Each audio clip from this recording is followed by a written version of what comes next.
Well, hello. I'm Tamara, and welcome to Tam's Psych Advice. And as usual, I'm always a little nervous whenever I start recording a video. I don't know why, but I feel, I guess, kind of self conscious. So I usually end up starting all over a million times. Well, maybe not a million, but it definitely takes me a minute to kind of get in the zone. Anyway, don't tell anyone. That's our little secret, okay? All right, so today's topic is going to be, are you good at MBTI typing people? And how do you do it? And I think my brand is painting pictures. I will dig into cognitive functions to get unstuck or to figure something out. Honestly, for me personally, I get a little bored with that. Just the details and I don't have a lot of patience for that. I don't want to spend my videos talking about that like in great depth. I know there are some people who are phenomenal at that and you can watch their videos for that. But me personally, I when I see types, I see pictures. And as an ENFJ, I'm naturally extremely curious about people. And I watch people, I figure out little nuances. I don't mean to all the time. And sometimes I'm just in a, hey, cool, calm, and collective state, or somebody can kind of present as I am who I am. They don't trigger that curiosity, but when they do, I just start recording that in my head like, huh, I didn't and sometimes if I pick up on something new, it makes me reevaluate a lot of pieces to that person. So I'm really curious about people, and that's the angle that I prefer to take.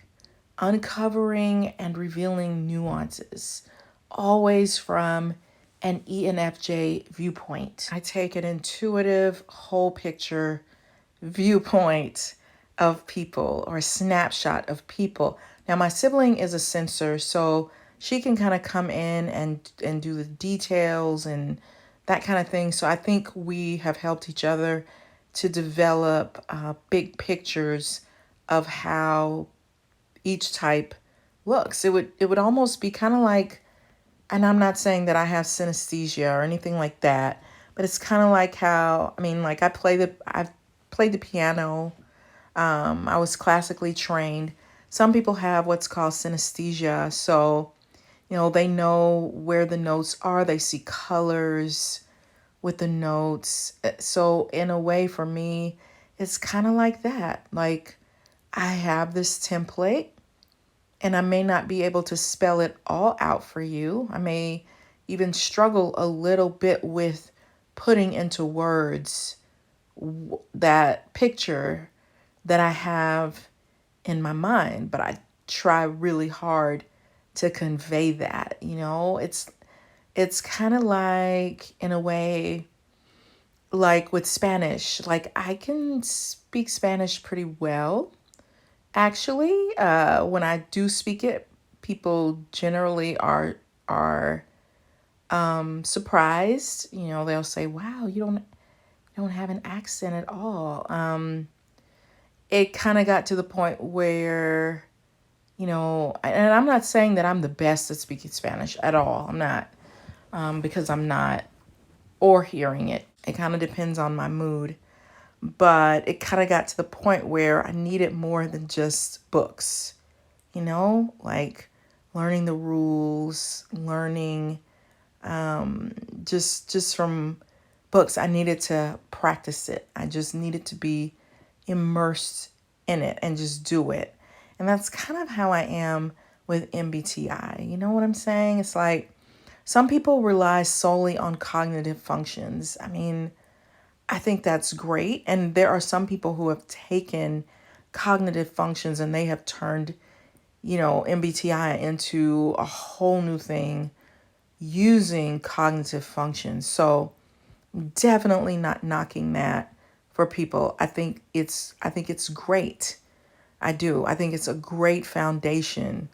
But I think anybody, I'm not saying anybody can do it, but kind of anybody can do that, at least on the basic level, you know?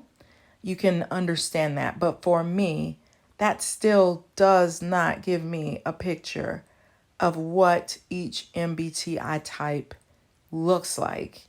It may give you an understanding. Well, it does. It can give you an understanding of the breakdown of each type.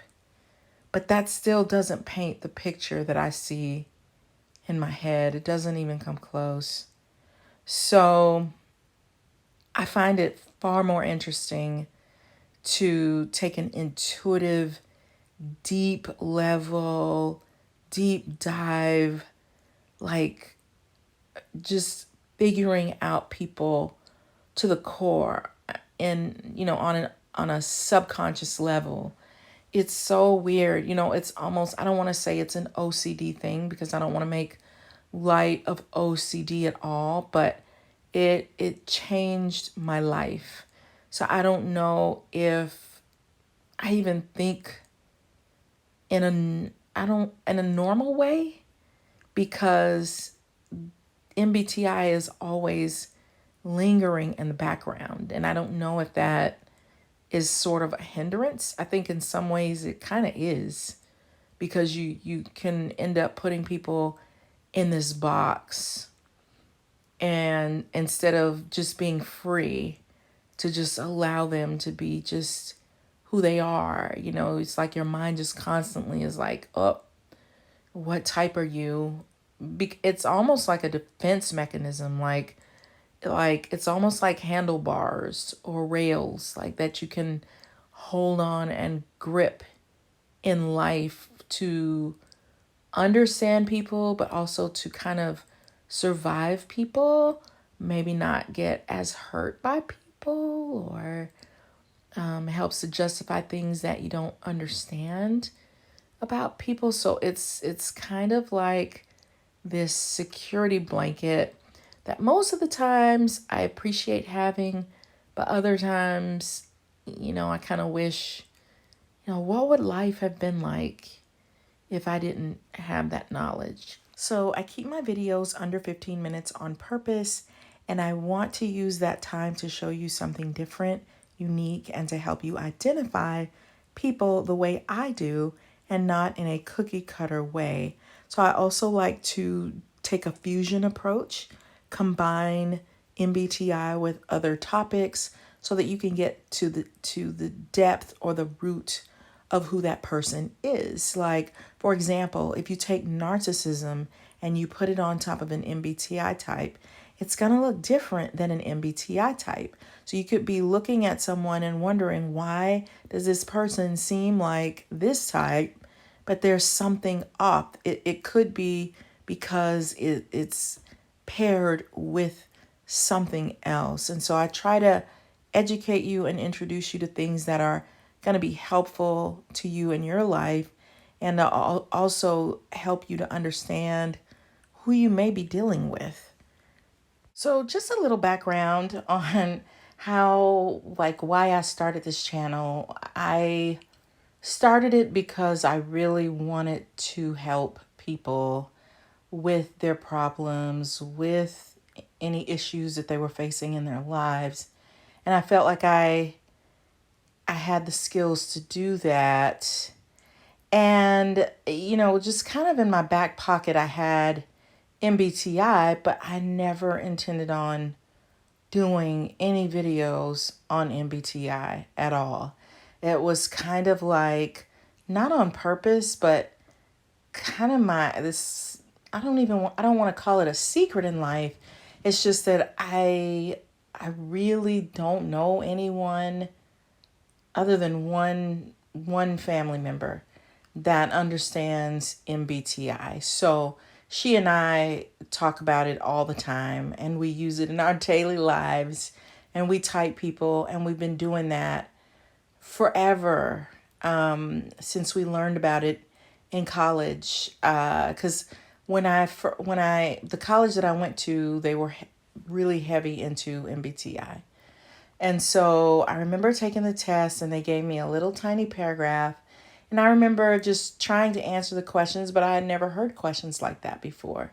And so I just did the best that I could, and I came out to be an ESTJ. And so I read the paragraph and I was like, this doesn't fit me, but okay. I mean, they say this is accurate or whatever. So, I mean, I just accepted that, okay, I guess that's what I am. But because it didn't resonate with me, I just didn't think anything else about it until my family member also took the test and she tested correctly and she went crazy because I'm an ENFJ actually. And she helped me to figure out what mine was. And after that, I was hooked. I was just so fascinated by it. I just couldn't believe any tests could be like that. And so together we started studying MBTI. We started learning everybody's type. We were just extremely curious about it. I helped several students to figure out what their type actually was because they had typed incorrectly, and I wanted them to feel what I felt. Like there's a type that really resonates with you, that makes sense. So the fun part about having a family member that understood it with me is that we would fight about it. So we would, hey, no, that person is not that. No, this person is this.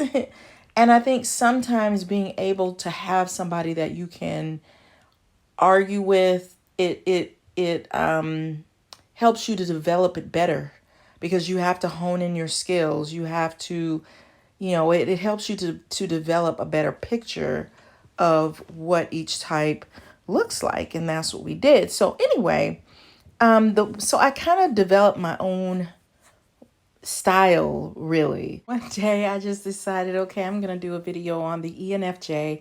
And I was like, I'm not going to tell anybody that I'm an ENFJ. It took me a long, long time to reveal that that's what I was. And I have never had anybody to argue with me on that because I watch some people's videos and people are fighting with them and telling them that's not your type. And then they get mad because how could you not think that's my type, And so I said, I'm not telling anybody what my type is. And so I did that video and it really took off. And it just seems like after that, I would just keep getting requests for my version of what people's MBTI types were. But that was not the intention of my channel. I just wanted to talk about depression and anxiety and, just relationships and help people in that way. But this channel kind of defined me. I didn't really define it. So I'm just kind of going with the flow. So I always say, when I run out of topics, I'm not going to do this channel anymore. So you tell me, how do you do MBTI? Like, how do you use it to type people? Do you use cognitive functions? Have you developed your own little weird style of doing it like I have? Down in a crappy mood, it's hard to get out of it by simply thinking happy thoughts, especially these days. Check out my jewelry at the Etsy link below. You'll be amazed at how good it feels to wear something that shifts your mood and lifts your spirit. Imagine wearing something fun and feeling better at the same time. Check out my book, The Workplace Narcissist by Tamara Zyon on Amazon. Bye!